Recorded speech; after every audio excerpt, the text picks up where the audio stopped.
The car that brought Nellie Gowans back into drag racing history did not look especially important when Rick Lucas acquired it in 2006. Lucas had bought the worn-out machine from Sam Bolin, a Chevrolet Monza. Body covered the chassis, and at first glance there was little to suggest that the car carried an unusual past. Once Lucas brought it into the shop and began taking it apart, however, the construction underneath the body raised questions.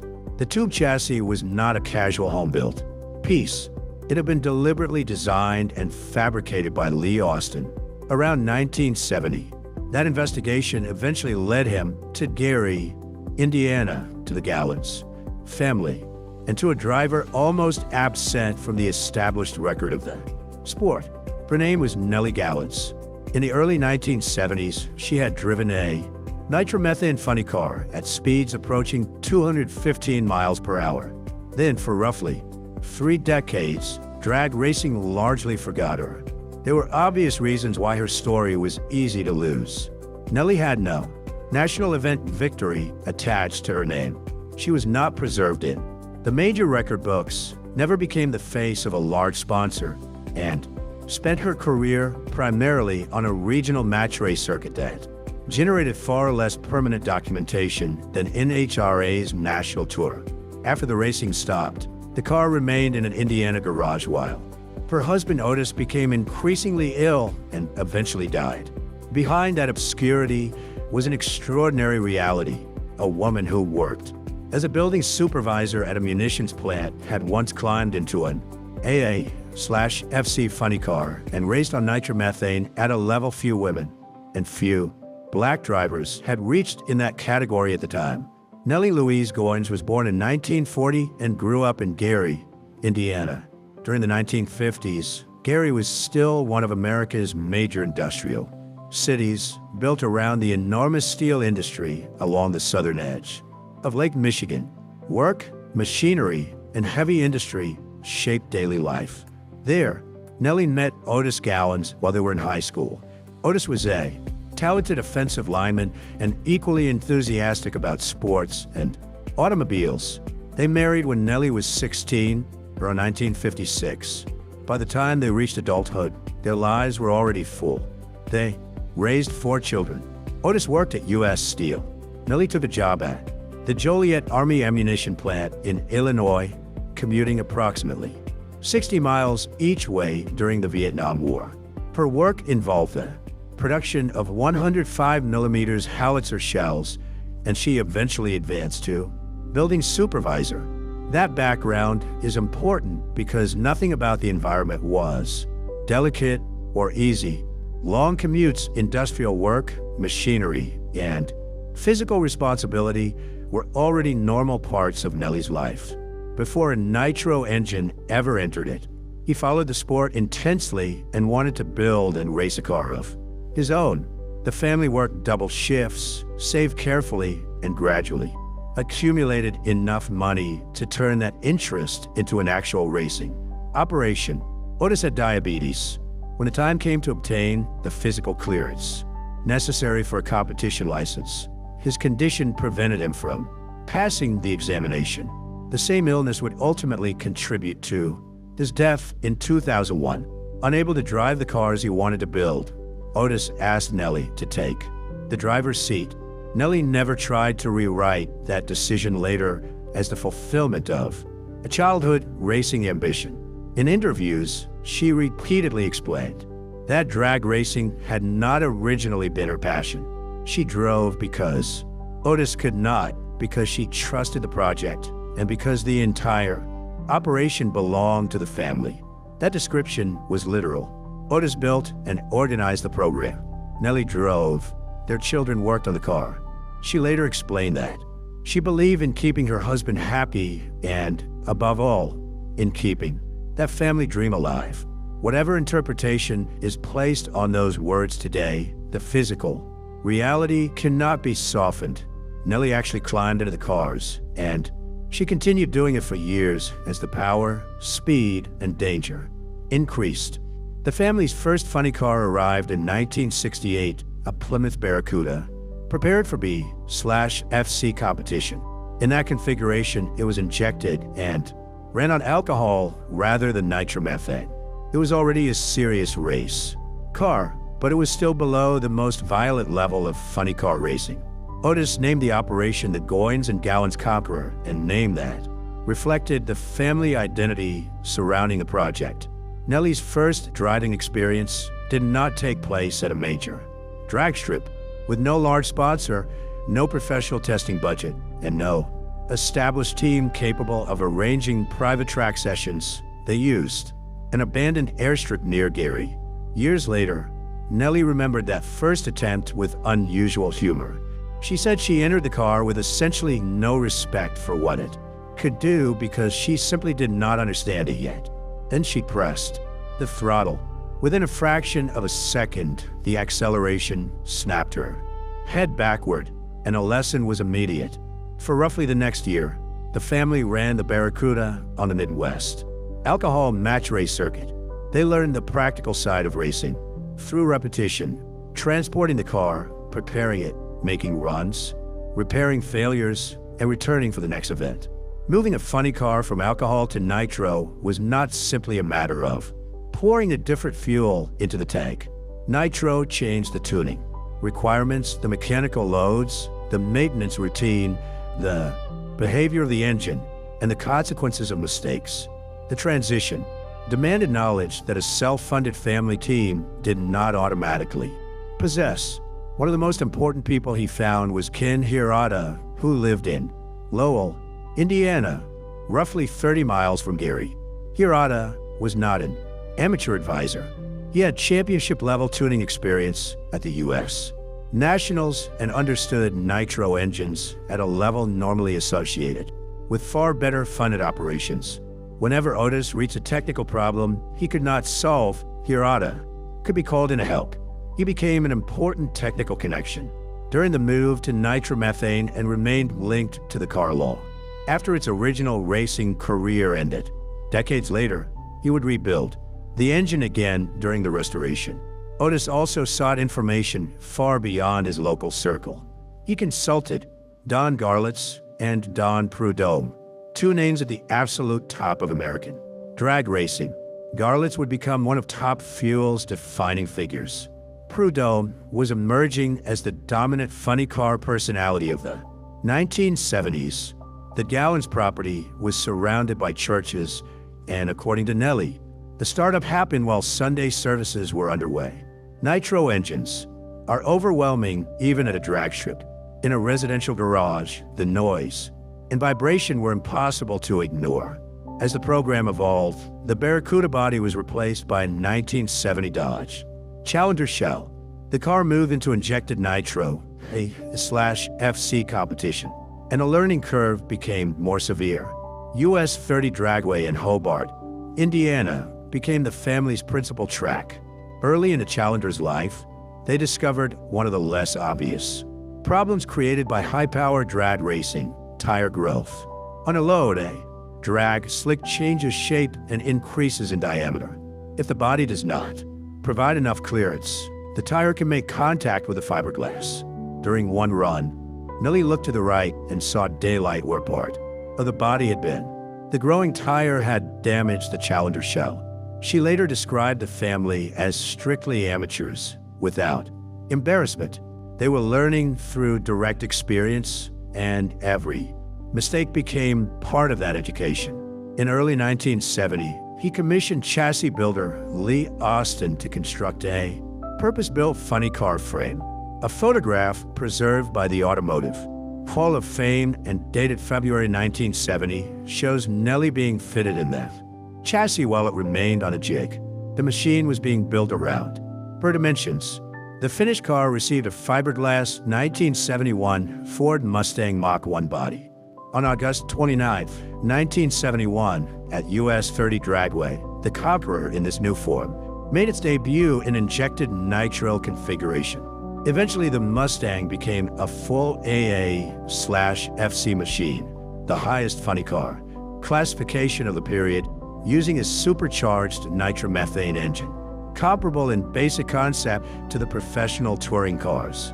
Its engine was a 481 cubic inch Chrysler Hemi topped by a 6-71 supercharger. The Roots type blower, derived from Detroit diesel applications and adapted by drag racers, forced far more air into the engine than natural aspiration could provide, allowing enormous quantities of nitromethane to be burned. The internal hardware reflected the seriousness of the combination.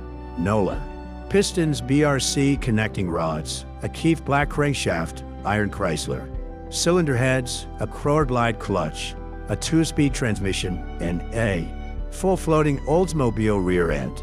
The family invested approximately $18,000 in a car in 1970 to 71 money. At its strongest, the Mustang Mach 1 Conqueror reportedly ran in the low 7-second range at approximately 215 miles per hour. A self-funded family team from Gary, with Nellie driving and a crew, composed largely of their children, one friend, and one co-worker, had built a nitro funny car capable of approaching 215 miles per hour on a Midwest match race circuit.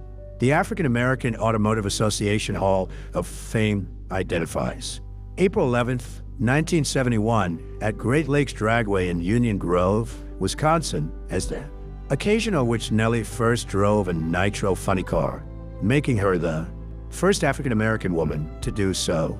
The specific date is not independently confirmed by the other material used for this account, although no conflicting day has been found. It should therefore be treated as plausible but not fully verified. Top-level funny cars were now tube chassis machines carrying lightweight, fiberglass flip-top bodies that only imitated production styling. They used superchargers and nitromethane and produced roughly 1,500 to 2,000 horsepower at a time when the strongest street cars were making perhaps 450. Don Prudhomme was already one of the class's central figures and would later win 4 consecutive NHRA Funny Car Championships from 1975 through 1978. Tom McEwen was both counterpart and rival. Don Schumacher was active. The Ram Chargers remained part of the landscape, and Ed McCulloch was establishing his reputation. In 1970, Prudhomme and McEwen secured their famous Hot Wheels sponsorship from Mattel. The deal demonstrated that major corporations were beginning to see drag racing spectators as a valuable consumer audience.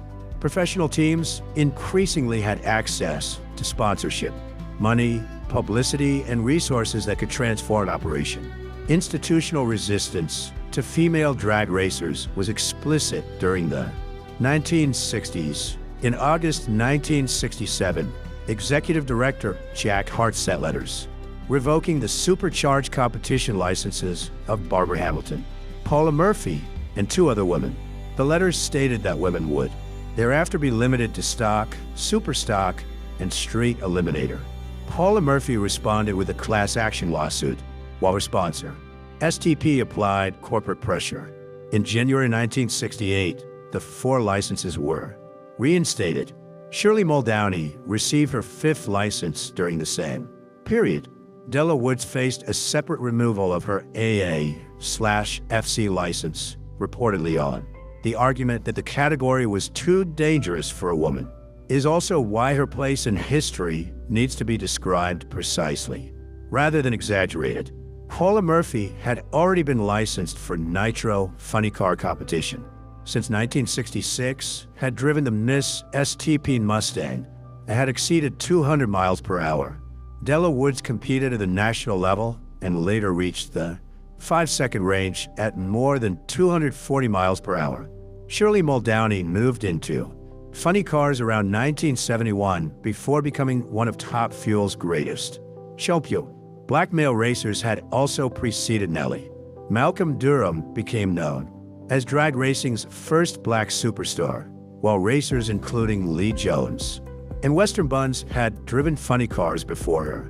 The historically meaningful distinction lies at the intersection of those 2 barriers. Nellie Gallons was the first African-American woman known to have driven funny cars at this level. When a Mustang debuted, The 4 gallons children ranged from roughly 5 to 12 years old. They were not spectators. They worked as part of the pit crew. During northern Indiana winters, the family worked in the garage on cold concrete, preparing the car for another season. Otis and Nellie both worked double shifts at their regular jobs to finance the racing. One friend of Otis and one of Nellie's co-workers for the ammunition plant helped complete the crew. There was no salary team manager, no full-time tire specialist, and no permanent professionnel tuner. Ebony magazine published a 5-page feature on Nellie and the family operation. The story carried the headline, Nitro Nellie, Lady Drag Racer, Pit's persistence and guts against racing's best. It included professional photographs of the car, the family, and the racing equipment. The feature had begun when Nellie submitted an article of her own to Ebony. The magazine declined to publish a written version, but sent a reporter and photographer to a match race at Tri-State Raceway in Ohio and created its own story. For a regional racer, exposure in a publication with millions of readers was enormous. An appearance in Ebony Jr. is also reported, although the exact date is not firmly established in the available material. Sponsorship in drag racing increasingly followed the national circuit. Teams that did not appear regularly at national events could remain nearly invisible to companies even when they received occasional national media attention. The racing career eventually ended not through a planned retirement, but through a combination of damage and declining health. At Bristol Dragway in Tennessee, a tire left the racing surface and a resulting contact damaged the chassis and destroyed the 1971 Mustang Mach 1 body. Otis ordered a Chevrolet Monza replacement body because the intention was to repair the car and return. But his diabetes was worsening. The organizational and financial burden of operating the team became increasingly difficult for him to manage. The last documented racing activity for Nellie dates to 1975. The Monza body was installed, but the chassis remained dormant. Even as Otis's health deteriorated, he continued reading National Dragster and ordering parts from catalogs. Nellie recalled that he still talked about returning the car to competition while bedridden. Otis died in July 2001. Eventually, the car was sold to Sam Ballin, and in 2006, Rick Lucas bought it and unknowingly began the process that would recover the gallons. Story: he restored the Conqueror to its 1971 Mustang Mach 1 configuration and sought out the people who had actually known the machine. Conhirado was still alive and was asked to rebuild the 481 cubic inch Hemi, the same tuner who had helped the family understand nitromethane decades earlier, returned to the engine during its second life. The restoration required research and difficult parts sourcing because the original components were no longer ordinary off-the-shelf hardware. When completed, the car once again looked and functioned as the gallons machine had in the early 1970s. In January 2014, he wrote about Nellie on the Mob Parts online forum while announcing her coming induction into the East Coast Drag Times Hall of Fame. He admitted that very few people, including Lucas himself before finding the car, had known who she was. A woman had driven a below nitro funny car for roughly 6 years, apparently becoming the first African-American woman to do so, yet had almost vanished from drag racing memory because the regional world in which she competed left little permanent documentation. The East Coast Drag Times Hall of Fame induction took place in Henderson, North Carolina in 2014. Nellie attended with her sister, and the restored Conqueror was there as well. A year later, at the 2015 Gator Nationals in Gainesville, Florida, the story reached a much broader drag racing audience. Lucas displayed the restored car in the Hot Rod Junction area, where historic racing machinery was presented during the event weekend. Garlits had spent decades at the center of drag racing memory, surrounded by museums, trophies, books, films, and constant recognition. Nellie, who had raced during the same general era at remarkable speeds, It's been about 30 years, almost invisible. Now, at 75, she was being presented beside him as part of the sports history. Brown had become the first African-American to win an NHRA professional championship in 2012 when he captured the top fuel title. By 2015, he represented the fully professionalized modern version of the sport. Nellie visited his operation and saw a cabinet containing 16 pairs of new cylinder heads ready for use. She thought about what the Gallons family would have given to possess even 2 spare pairs when they were racing. Their operation had survived by scraping together enough resources to keep one engine alive. Between 1971 and 2015, top-level drag racing had become an entirely different economic system. The family-funded match racer capable of competing near the top of the performance ladder had largely disappeared. In 2016, the U.S. Nationals at Indianapolis celebrated the 50th anniversary of the funny car category. The restored Conqueror was displayed there. A car that spent decades sitting in a garage in Gary was now being presented at the sport's most prestigious event as part of the official history of funny car. The Automotive Hall of Fame in Dearborn included Nellie in its material on African-American automotive accomplishments and contributions. The African American Automotive Association inducted her into its Hall of Fame. Racewife Unfiltered covered her story in February 2023 in a discussion of Black women in motorsports. Motor City's National Heritage area featured her story in 2022 and again in 2023. It also produced claims that need to be separated from a documented record. One later podcast stated that Nellie still held several unbroken records. Nellie herself contradicted that idea. She said directly that she never set records. Her reported low 7-second performances and speeds near 215 miles per hour are extraordinary, but the match race circuit did not create official sanctioned records in the same way national competition did. Those performance figures come primarily from the team's account rather than surviving official record books. No complete race results have survived. There's no known win-loss record and no detailed list of specific event outcomes from the approximately 6 years the team spent on the Midwest match race. SIFKI, the November 1971 Ebony feature, is the only confirmed contemporary national media coverage identified for the career. No corresponding coverage has been located in Hot Rod, Carcraft, Drag Racing USA, or National Dragster. The exact sanctioning arrangement under which Nellie raced is also unclear.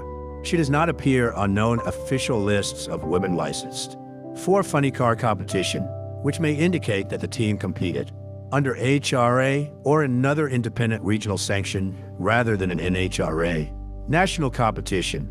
That remains an inference rather than a confirmed fact. In the 30-year period between the end of the racing career and Lucas's rediscovery of the car is only sparsely documented apart from Otis's declining health and his death in 2001. At the 2015 Gator Nationals, Nellie reflected on the recognition she was finally receiving. She said having the car that was one of the greatest things that could have happened. Otis had been dead for 14 years, but she believed he had somehow seen what became of their dream. She also admitted that when the Hall of Fame first approached her, she nearly declined the honor. Her reasoning was revealing.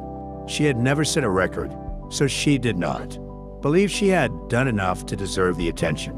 Nellie eventually summarized the experience with a phrase that captures the entire late chapter of her life. There's such a thing as receiving your roses before you die. Too late for Otis, who had dreamed of driving, built the cars, failed the medical examination, and continued ordering racing parts even as illness confined him to bed. At 75 years old, she sat beside Don Garlitz while fans lined up to meet her and learn about a 215 miles per hour funny car financed not by a corporation, but by wages from U.S. Steel in an ammunition plant job that required a 60-mile commute. The Conqueror survives because Rick Lucas recognized that the old chassis in his shop deserve questions. His restoration preserved the Lee Austin frame built around Nellie's measurements and returned the car to its Mustang Mach 1 appearance. Ken, Hirata rebuilt its Hemi decades after helping the family understand Nitro the first time. Members of Hirata's family came to the 2015 Gator Nationals and reconnected with Nellie after years apart. In that sense, the story eventually circled back to where it began: people, machinery, and a family project. She was a woman from Gary who commuted to a munitions plant to help manufacture howitzer shells, returned home to a garage where her family worked on a funny car, and climbed into the driver's seat because diabetes prevented her husband from doing it himself. For roughly 6 years, the family raced through 3 funny car bodies and 3 competitive configurations, eventually reaching AA/FC, the most extreme level available to them. Nellie reached approximately 215 miles per hour. They did it without sponsorship. Their children worked on the crew. Their winter race preparation happened on cold concrete in Indiana. And when recognition finally arrived decades later, Nellie's first instinct was to question whether she deserved it. National champions remain in record books. Sponsor teams appear in advertisements. National event competitors are photographed, interviewed, and documented. Their results survive because institutions continuously record them. It was real, competitive, and full of serious machinery, but much of it disappeared because nobody was preserving its history with the same consistency.